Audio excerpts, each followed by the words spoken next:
Check, check.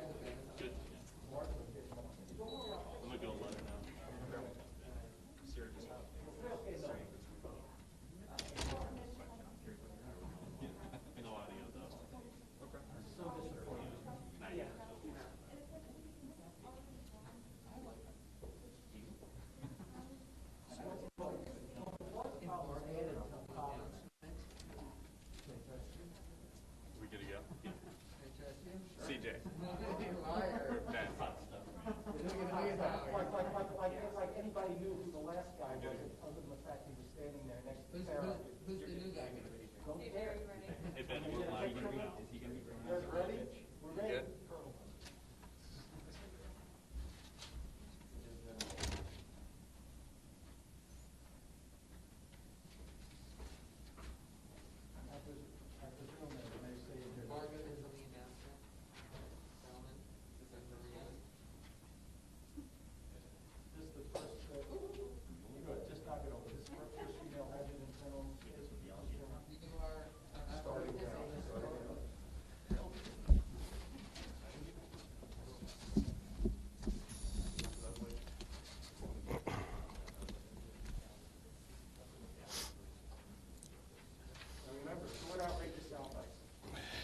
Hello, everyone.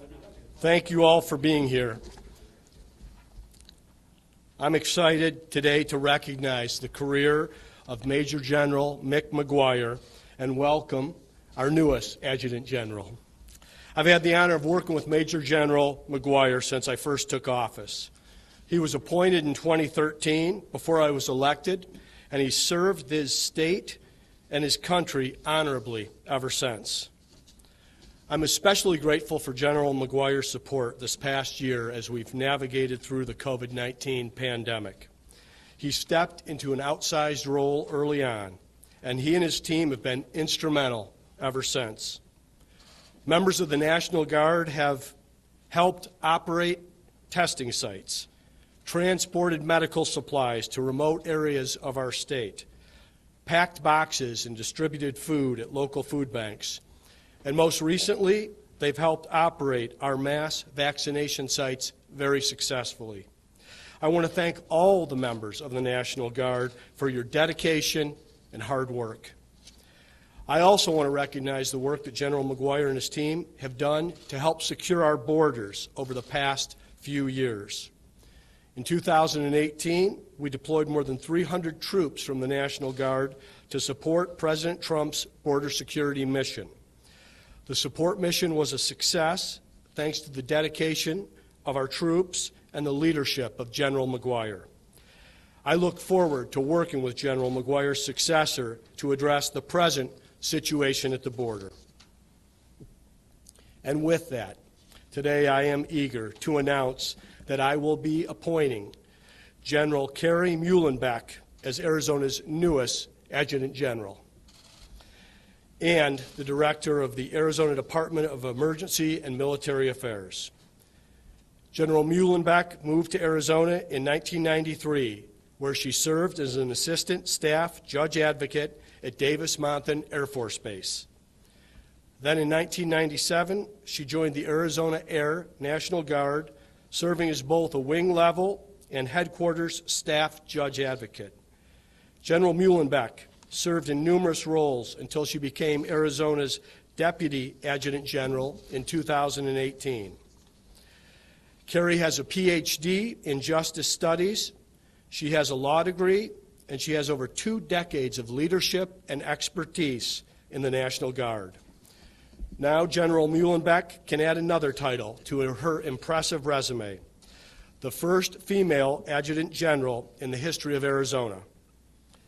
I could go on all day about the General's accomplishments, but they aren't the only reason I selected her as our next Adjutant General. What sold me on General Muellenbeck was her record of proven leadership and her consistent determination to serve her country. Before General Muellenbeck retired, she was responsible for bringing together every branch of the National Guard to address emergencies. Leadership like this will be critical as we face the many challenges in front of us, from COVID-19 to natural disasters, to public safety. Not only that, but she understands the importance of building and recruiting to the National Guard in a state with a growing and changing population. Lastly, as a one-star general, not only is she formally able to immediately serve Arizona as Adjutant General, I know that she's ready to serve Arizona as well. She's shown nothing but dedication to her state and her country for nearly 30 years. And I'm excited for this next chapter in her exceptional career. It's my honor to appoint General Muellenbeck as our next Adjutant General. I'll hand it over to you, General.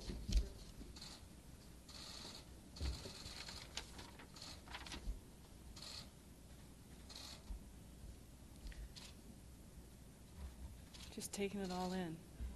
You know, I don't think I've ever been more humbled than to be appointed as the state's next Adjutant General. So, Governor Ducey, thank you so very much. I know you had a very talented core of individuals that you spent a significant amount of time with, and each one of them uniquely qualified to do this. I am very thankful that you chose me, that you put your trust in me, and you gave me this opportunity. As the governor said, I came to Arizona back in the early 90s, started on active duty at Davis-Monthan, and that's when I first came to Arizona. After my 4 years, I separated, and I joined the National Guard, and that's what kept me in Arizona. And for the bulk of my 23 years of service with the National Guard, I was always a traditional drill status guardsman. And if you don't know what that means, a traditional guardsman is really the face of the National Guard. We compose probably over 2/3 of what the National Guard is. That means while I served our country and I served the great state of Arizona, I was also a full-time civilian employee elsewhere. I worked in the community down in Tucson as a deputy county attorney down in Pima County. Today, I continue to work as a professor at Mesa Community College. And so I've always had a connection to the community, one that I'm proud of. But now, instead of leaving my plow in the field, I'm leaving my classroom to serve. And serve, I certainly will. I really believe you're looking at the face and you're listening to the voice of a true citizen soldier. You know, I'm not a pilot, I'm not an infantryman, and I'm not going to pretend to be either one of those. I'm a lawyer by trade, I'm an educator at heart, and yes, I also happen to be a female, but clearly I didn't have much control over that.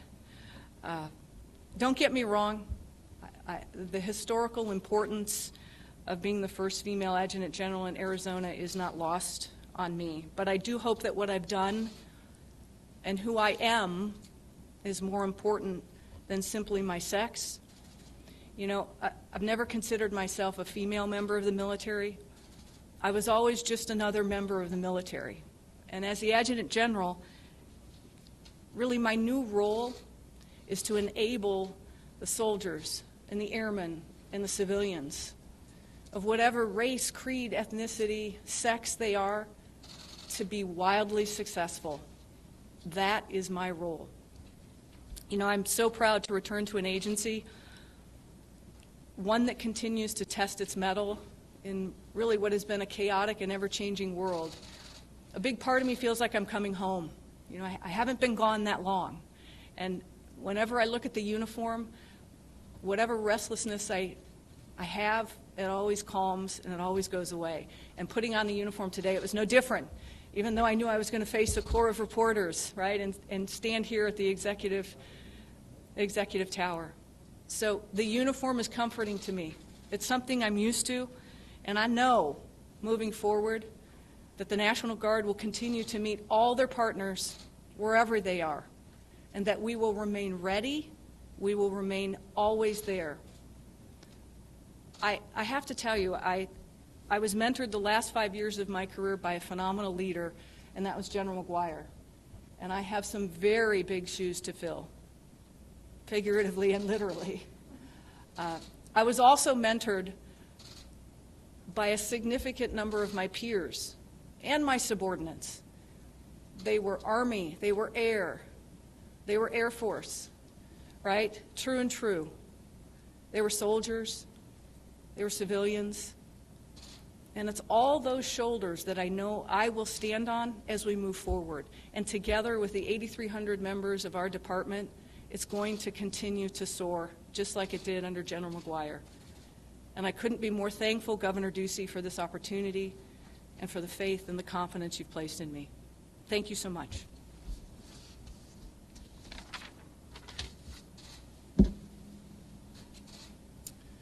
Thank you very much, General, and welcome aboard. On behalf of the entire state of Arizona, I want to thank you for your service. Now, we know that moving forward, we have our challenges ahead of us, and we're still continuing this fight against COVID-19, and we have a crisis at the border as well. But under your leadership, General Muellenbeck, I know we can overcome these challenges and protect Arizonans.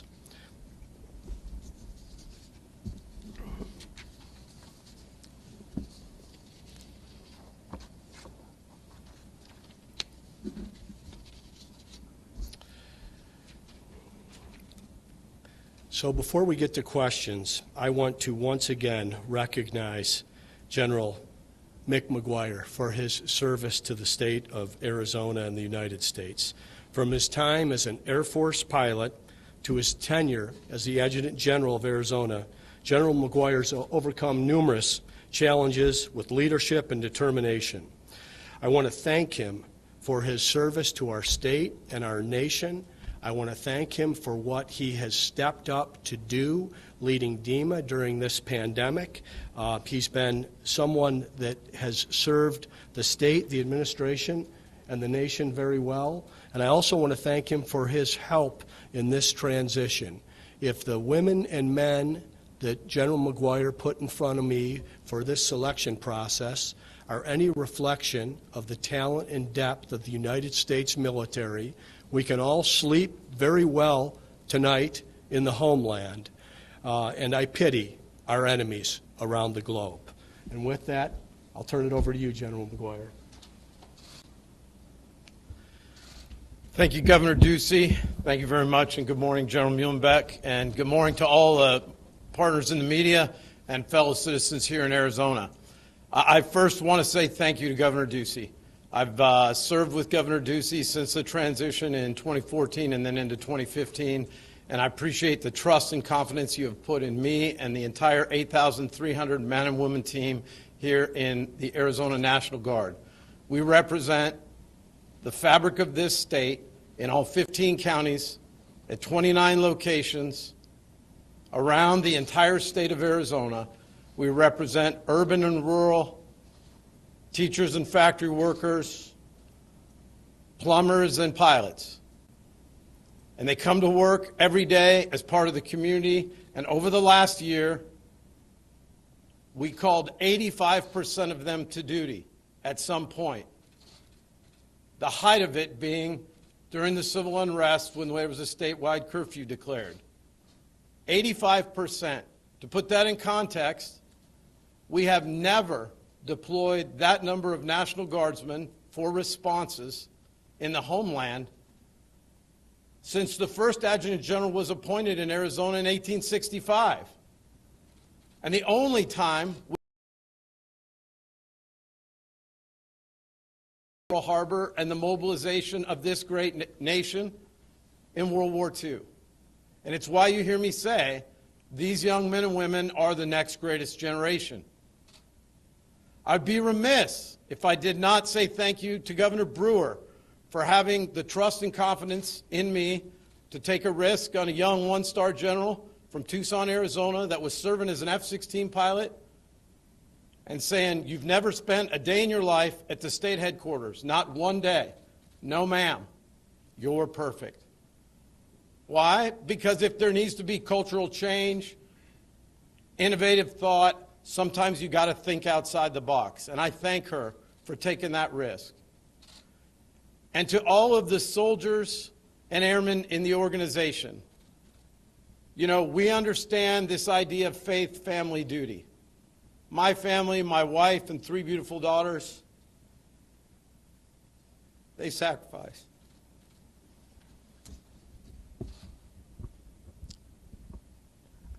And they make sacrifices, all of them. And I think it's important for all of you to understand, not one time in 8 years, as an adjutant general deploying units in combat, not one single time has a single guardsman missed their requirements to deploy forward and meet the nation's call. Not one time in the last year has one of them complained to me about leaving their home, leaving their family, leaving their duty, whether it being deploying to the border, working in a food bank in a rural county, or deploying forward to Afghanistan. We are the primary combat reserve of the United States Army and the United States Air Force. We will continue to be that. Our Commander-in-Chief at rest is Governor Doug Ducey. When he asks us to deploy to support the efforts under his authority in the state, we respond, legal, morally, and ethically. When asked to do that forward in expeditionary ways, at the request of the President, we do that legal, morally, and ethically. And the greatest indicator of the value of the team and the importance of the team and the quality of the team is not their individual deeds, but what the leaders of that organization leave behind. And I can say to my 3 daughters, Carrie Muellenbeck is just the best. She's not a female general. She's just the best. Never forget that. She's just the best. And if you're female and you introduce yourself as such, you're denigrating your opportunity to just be the best. Just be the best. And Carrie, I leave behind 8,300 that I care about. They've been my kids for the last 8 years. Take good care of them. Thanks, sir. Thank you very much, General McGuire. And again, thank you for your service on behalf of the entire state of Arizona. Not only your service, but your wife and 3 daughters as well. Moving forward, of course, there are challenges in front of us. As I mentioned, COVID-19, a crisis at the border, but with General Muellenbeck standing in the gap along with the National Guardsmen, I know we can overcome these challenges and protect Arizonans. And with that, we'll take some questions. CJ? Let's be respectful of each other. I want to give everyone an opportunity to ask at least one question, and we'll make another round if we have time. Mark. Yes, thank you, Governor. Question to you regarding the border. You have been pretty outspoken about the federal government's responsibility down there. Then you seem to suggest there may be actions that you as governor may take in the border. Interesting to find out what they are and how does the new general play into those actions. Thank you, Mark. Yeah, we definitely do have a crisis at the border. It's not only a border crisis, it's also a humanitarian crisis. The border traditionally is a federal issue and a federal focus. The Biden White House has ignored the situation at the border in Arizona and I think across the southern United States. So we have options as a state. Of course, we're working with ranchers and border sheriffs and leaders at the county level. We also have a phone call into the White House. I plan to talk with the President about what their next steps will be, but the National Guard will be part of this solution, and we will have action taken. Can you give me any sort of specifics as to what the actions you're specifically thinking about and the implementation of the Guard? Well, I'd say the first actions that I'd like to see is the federal government actually do its job. The border was largely stable not that long ago.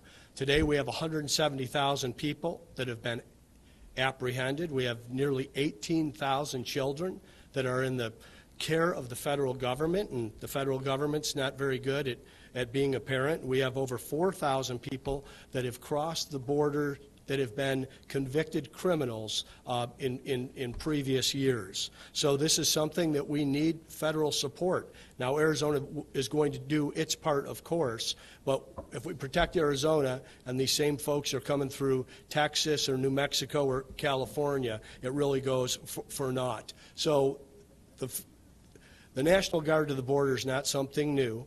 This is something that happened under President Obama. Of course, it happened under President Bush and President Trump. We're trying to get the Biden administration to realize that the border is part of the situation that their White House is responsible for. I'm sorry to keep on it, sir, with all due respect, but I'm just trying to find out what options are you specifically thinking about that would involve the National Guard? The National Guard serves in a support role when they go to the border. Of course, we already have Customs and Border Patrol at the border. We also have Immigration and Customs Enforcement. They need to work together in a partnership with the National Guard supporting them. President Biden put Vice President Harris in charge of the border, and Vice President Harris has equated ICE to the KKK. So I don't have a lot of faith in the seriousness that they're taking of the situation at the border. Howie? Just real quick before I get to my question, I just want to follow up. Are you willing to, if the federal government isn't going to fund it, are you willing to use state funds to send? Yes, we're going to use every tool, authority, and resource that we have. To be successful on the southern border, we need to work in partnership with the federal government. But Arizona is going to act regardless. Okay, now, you've obviously seen what happened in Georgia, where they lost Major League Baseball's All-Star game because of their election bills. What do you think of the action by Major League Baseball? And are you concerned, given the election bills that are pending here, we could end up losing things like the Super Bowl? I think Major League Baseball made a big mistake. I'd like to keep politics out of baseball. That's how I prefer it, and I really feel for the folks around the stadium in Atlanta, the small business people and the people that count on an event like that and have likely planned all year to take advantage of it, especially with us coming back to life and getting out and about, and hopefully it'll be a sellout crowd for what the All-Star Game should have been in Atlanta, honoring Hank Aaron, the home run king, and also a major figure in the civil rights movement. So I think it was a big mistake. In terms of what we're going to do here in Arizona, I'm going to sign good policy, okay? And I report to the people of Arizona, not a major sports league. And I'm going to make decisions on the policies that are put in front of me.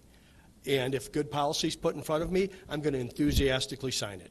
Just briefly following on that, you probably saw the letter from members of Greater Phoenix leadership, led by Michael Bidwell, somebody I know you talk with regularly. They have some concerns, and they want to make sure that these bills do not become law. Are you willing to listen to that? I report to the people of Arizona. I listen to the citizens of Arizona. There's always bills. There are always bills in the legislature that cause people concern. Good bills get signed. Bad bills get vetoed. I think we ought to stick to the facts on what's in a bill. And I don't think that the facts were really part of the reporting on the laws that were passed in Georgia. But I'm going to stick to my lane, and that's Arizona. Jerry? Governor, obviously, Senate President Fan last week announced your audit team for the election audit she wants to do for Maricopa County, and announced the terms of that audit. Do you have any concerns given who's going to be doing this audit, what kinds of some of their activities in recent months, some of their statements about the election, and some of the things that are in this contract, very bizarre things like looking for counterfeit ballots, searching for ambiguous anomalies in precincts, going to people's homes, knocking on I'm going to leave that to President Fan and the legislature. Do you feel like this audit will be fair? Well, I'm going to leave that to President Fan. I mean, let's see what the report says and how it's presented. Dennis? Yeah, I did want to ask you, I've been asked CJ the other day about this, that your health department awarded this $1 million contract to a federal consultant of yours to do PR work during this COVID pandemic, to raise awareness among Hispanics about masks, about vaccines.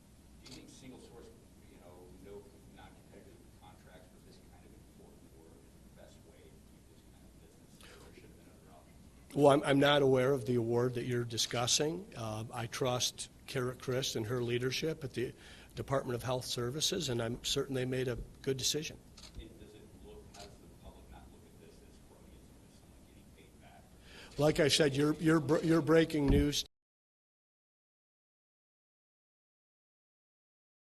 and then they make decisions and support the mission of the administration.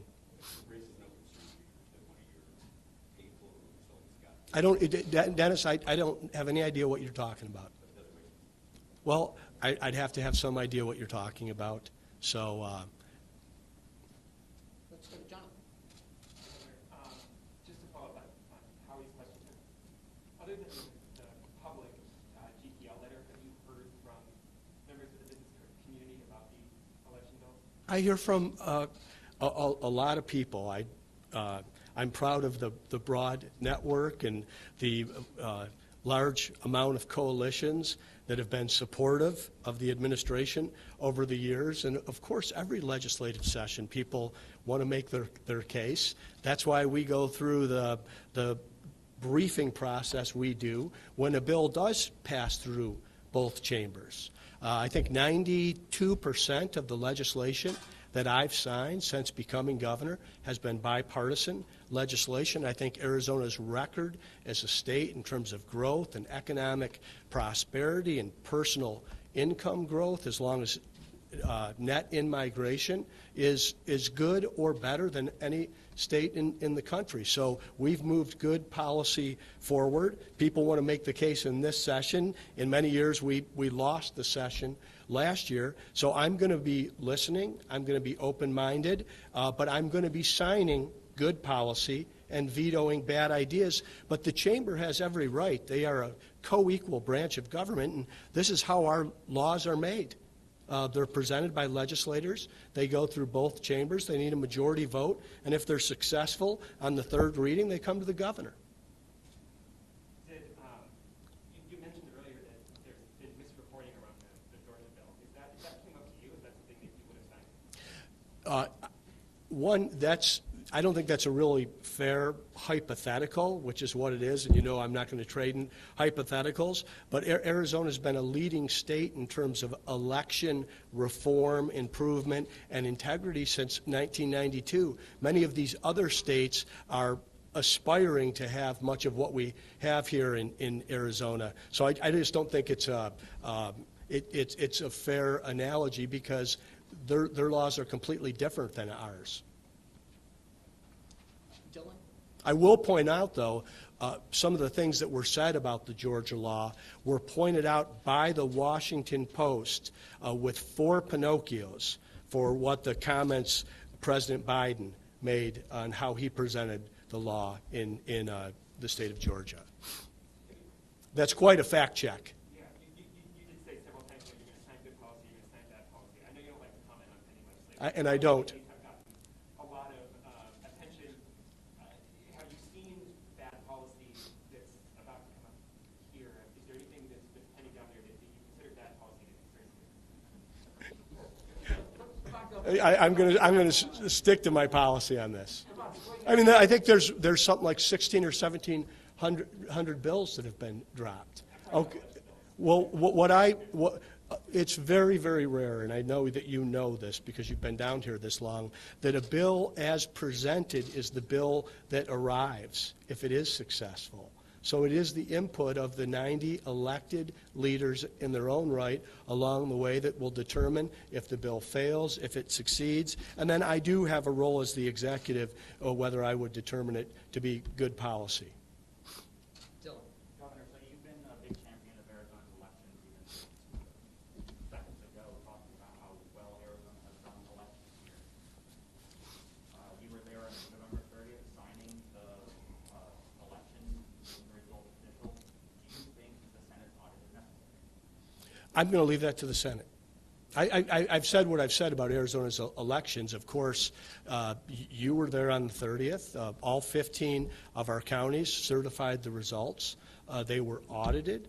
The votes were tabulated and determined to be accurate. So, but the Senate is a co-equal branch of the government, and they've made a decision, they can pursue it. Right, but Maricopa County also conducted 2 audits that came up with no discrepancy of fraud. Do you think this audit is unnecessary? I'm going to leave it to I'm going to leave it to President Fan. Do you think it's based on a law? I'm going to leave it to President Fan. Maria, any questions? Yeah, sorry, shifting gears real quick, Governor, you signed a law that would essentially, or that you described essentially as a proactive measure to block enforcement of any federal gun reform. Is there any type of gun control measures that you would support? I know in the past you had advocated for so-called red flag gun laws here. Is there any concrete reform that you could see? We're going to protect the Second Amendment rights in Arizona. The law that I signed was a proactive law that would preclude any unconstitutional changes or things that would erode people's enumerated rights in the state of Arizona. What I'd like to see happen is our existing laws that are on the books to be enforced. I think that's the best way that we can have a safer state and a safer country. Is there any room for changes in terms of gun policy? I think, and this is the same to Dylan's earlier question, I always think there's room for improvement on what can be done. Much of what we've done in Arizona in terms of populating our census on the background check. So if someone has been arrested or is a felon from another state and is visiting Arizona or changing residence to Arizona, we can make a better decision on and apply the law more evenly with of course, equal justice. So we've done that. We've not only advocated for that, we've resourced that. So there is room for improvement, but what I believe in this current time is that we should be enforcing the laws that are on the books. Could I just quickly follow up to her question? Mm-hmm. For 2 years, you made a big point about stop orders. You included one of your state-to-state. Last 2 years, nothing. Have you given up on stop orders? I've heard no speeches, no presentations. Have you just been beaten back by the NRA or what? No. We've got an agenda that we're moving forward. I mean, we've put it out in the state of the state, and there's other things in the legislature that we're working on. It's rather aggressive, and that's what we're focused on. Thank you all.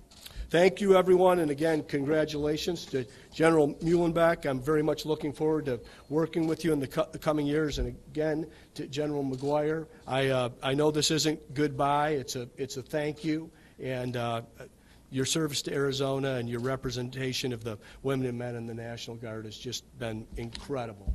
So thank you on behalf of all the people of Arizona. Yes, sir. Thanks, everyone. Governor,